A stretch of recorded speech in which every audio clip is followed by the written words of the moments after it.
Hello and welcome back to another amazing edition of this week's Coach's Show. Ryan Lindley, Eric Myers, and Coach, we had another big Mid-Atlantic Conference matchup last night, did we not? Yeah, let's talk boys basketball on the road at Washington High School, playing for a share of the conference championship. Potters get the win, 51-39. So Potters will be at least co-champions. Technically, as we're filming this, there's still an outside chance they could be solo champs. Metamora still has one more game to play. Metamora admittedly heavily favored in that one more game. So we'll say this. Things there's happen. A chance. Yeah, they're saying there's a chance. And I am for sure. But regardless of what happens there, Potters are at least co-champions of the Mid-Illini for boys basketball. They were outright champs in girls basketball. So you feel pretty good about where these teams are right now. Very much so. And I think you have put together some highlights, right? Yeah. Let's just hop right into this. Yeah, absolutely. Let's take a look. Here. Barlow takes it away. Going the other way. He goes up and slams it home. Evan Barlow, exclamation point there, gives the Potters their largest lead of the night at 14. West double team, gets it off to Boker. Cal kicks it off to Barlow. Barlow goes up and dunks it. Great passing there. With it, Katie Brock. Off to Izzy Hutchinson. Izzy will drive it. Scoop shot, and good. Big league move there. That was fantastic. That was a high degree of difficulty shot. Misses Selke. He turns the corner, gets it off to Tripp. Tripp left-hand dribble, gets it into the paint. Over to Silas Steffen, open for three. Good.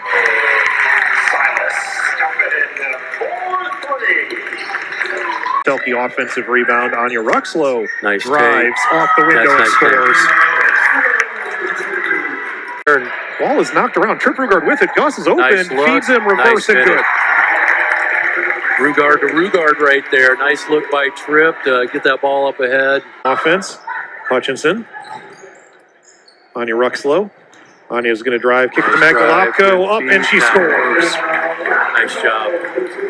Nice pass by Anya Ruxlow. Good finish by Magdalopko. A little bit short there. Katie Brock fighting for a rebound. Comes away with it. Gets it to Izzy Hutchinson, and she scores. Look at that assist. Izzy points over to Katie. The rim, and Van Mennen rebounds. Brock into Abby Van Mennen, and she scores.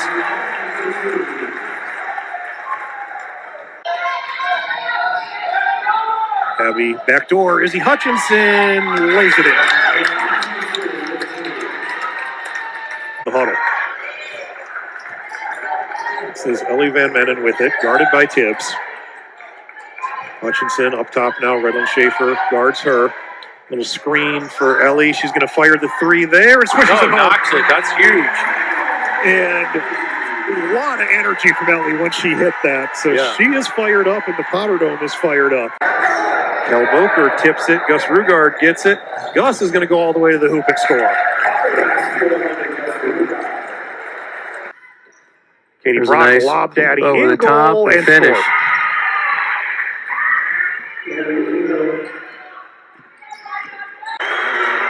Gus slows it down, in control here. He's going to get a screen from Wes, and he's going to, I assume, start this with about 8 seconds. Here he goes. Gus, Vanderheit on him. Gus to the hoop. Gets across court. Silas Steffen. Wes Gudeman open for three in the win. Good! Wes Gudeman at the buzzer. And the Potters 58-55. They beat the Panthers. They stay in first place. And Wes Gudeman is going to be mobbed. He's being mobbed.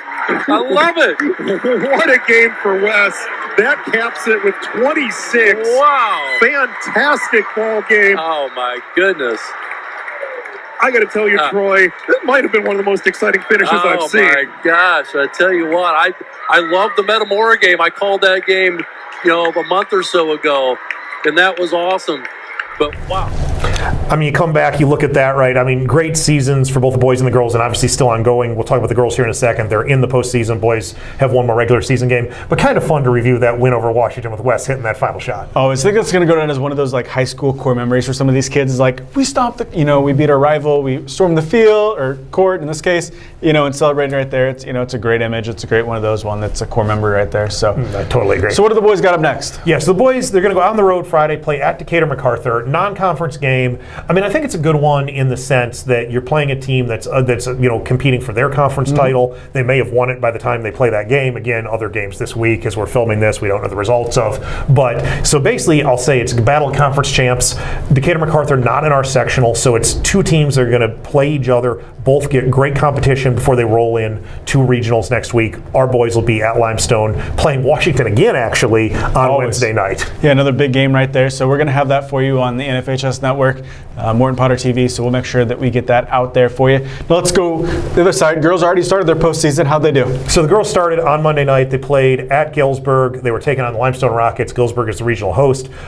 We handled Limestone, I would say, pretty easily, 67-42. 25-point win. Yeah. Good job. Potter seemed to move the ball really well in that game. Yeah, I agree. I mean, a lot of players, getting close to double figures. Addie Engel led the way with 24 points, but a bunch of other Potters right there in that double figure or close to double figures. And just, a really clean game, not many turnovers. Really the kind of game you want to play as you prepare for regional championship. So let's go right into that. So who are we going to play? So we're going to play Galesburg. That's always a tough one. You have to play Galesburg at Galesburg. And we've already played them once this year. We did win. Those 13-point Potter win. Ellie Van Bennen led us with 16 points in that particular game. And I think if you talk to Coach Becker, he would tell you that's probably our best defensive game of the year. We held them to 33 points. And this is a Galesburg team that beat Richwood 69-55 in their regional semifinal. So it's not as if they're a team that can't score. So we played them really well. And that game was earlier in the season, though, too. Both teams have grown a lot. Yeah, no, I think that's a really good point. You look at it, right? You're in a situation where both teams have improved. You hope that our improvement is equal to their improvement, and then if you get the same score differential, obviously you win this thing. But I will tell you this, it's no easy game to play a team on their home court in a regional final. Hoping we get a pretty good Potter crowd traveling out to Galesburg for that one. So definitely, if you're out there watching this, Clay Nation, if you could travel up, the 45 minutes or so up to Galesburg, watch that game, cheer on our Lady Potters. They take on a really talented Galesburg team. Yeah, and both teams have pretty consistently. Rankings have sort of shifted on throughout the year, of course, but both teams have pretty consistently been rated in the top 7 in the state. Yeah, that's fair. So that's a big one. Another one we'll have on NFHS Network for you, so you can tune into that game as well. I think we need to give a big shout out right now to our wrestling team. We had 3 wrestlers qualify for state last weekend. Stephen, Noah, and then Karen Cantrola on the girls' side, which is going to be in 2 weeks. Our boys are going to be wrestling at the University of Illinois this Thursday, Friday, Saturday. So what an amazing experience for them. It is. One of the things you talk to people around the high school sports around the state, and they always talk about that wrestling is maybe the best postseason event that the IHSA puts on. So for Noah and Stephen, obviously be a ton of fun this weekend. For Karen, next weekend. So, excellent job to all 3 of those wrestlers. For sure. So as we can tell here, kind of winter sports are starting to wind up. I think every sport is in their postseason currently. Some have already ended. Shout out to our boys swimmers that are going down that path as well. I talked to Coach Dawes this morning. Scholastic Bowl is happening as well. So we have IHSA chess was just last weekend at the Civic Center. So many things happening around here. Coach, what are your final thoughts? Yeah, my final thoughts are, obviously get out, support the teams in the postseason. Obviously if you're a spring sport athlete or a spring sport parent or a spring sport fan, time to start paying attention to that stuff. Tryouts are in basically a week and a half for baseball, softball, all of those types of sports. A track is starting next week. Correct. Saw Coach Tucker in the hallway the other day, and he was fired up about it. So we're going to we're just a little sneak peek. We're working on some spring season previews. We are, and obviously a lot of excitement in I think every spring sport really. So I'm excited about that, but again, I do not want to say let's look ahead too much because I think the postseason is honestly one of the most fun parts of the year, and I think both the girls and the boys basketball-wise have a great chance to advance. And so again, I'll just reiterate, if you're watching this on Thursday morning, Thursday afternoon, get out to Galesburg on Thursday night, support the Lady Potters. Actually, get out. Let's go. Let's cheer right now. NFHS Network, come on. Clay Nation, we need you. Our Potter athletes need your support, just like Coach said. So if you can get out there, not to mention we need your support. So if you could like, share, subscribe, do whatever we can to get as much people to know about Morton Potter TV. Follow on Facebook, follow on Twitter, whatever that is. If you like us, if you want to know more, let us know. But like Coach's point, if you can get out and support our Potters and they perform in the postseason, as much help as they can get as possible, because I think we have 2 teams, not to mention our wrestlers are already at state, our boys swimmers are already at state, that have probably an opportunity to go pretty far. I agree, 100%. So for Emily American Myers, until next week, thanks guys.